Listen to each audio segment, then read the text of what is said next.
वो सिर्फ एक खबर नहीं बल्कि एक डिजिटल युद्ध का ऐलान है। और इस युद्ध में अगली चाल ऐसी होगी कि अमेरिका भी दांतों तले उंगली दबा लेगा।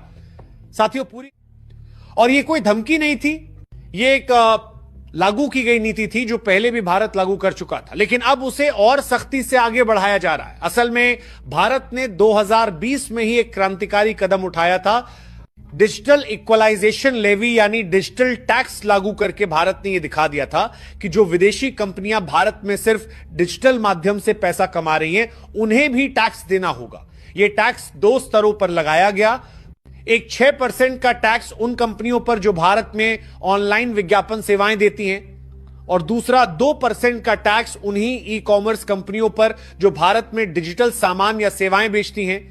यह एक ऐतिहासिक कदम था क्योंकि इससे पहले विदेशी कंपनियां भारत से अरबों की कमाई करती थी, लेकिन टैक्स के नाम पर वो बहाना बना देती थी कि उनका भारत में कोई स्थायी कार्यालय नहीं है, इसलिए टैक्स देने की जरूरत नहीं।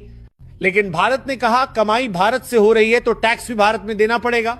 अब जब ट्रंप ने हाल ही में भारतीय इंजीनियरों को अमेरिका से बाहर निकालने की धमकी दी, तो भारत ने भी चुपचाप नहीं बैठा, बल्कि उसी डिजिटल टैक्स को और आक्रामक तरीके से लागू करने के संकेत दे दिए।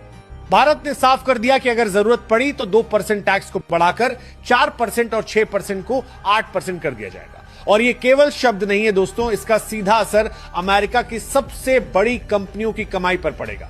आइए आंकड़ों की बात करें तो अकेले गूगल हर साल भारत से लगभग 4000 करोड़ की कमाई करता है, अमेजॉन लगभग 35,000 करोड़, एप्पल 1000 करोड़ से ऊपर, और मेटा यानी फेसबुक और इंस्टाग्राम 1500 करोड़ से ज्यादा का रेवेन्यू जनरेट करती हैं।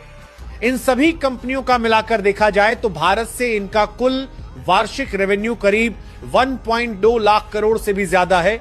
और अब अगर भारत इस टैक्स को डबल कर देता है तो इन कंपनियों को हर साल हजारों करोड़ का घाटा झेलना पड़ेगा। लेकिन अब भारत खुद नियम बना रहा है और अमेरिका जैसी ताकतों को मजबूर कर रहा है कि वो उन नियमों को माने। और यही बात अब अमेरिकी संसद में चर्चा का विषय बन चुकी है। अमेरिकी प्रतिनिधिमंडल भी सोचने पर मजबूर हो गया है कि भारत आखिर कब इतना चतुर रणनीतिक बन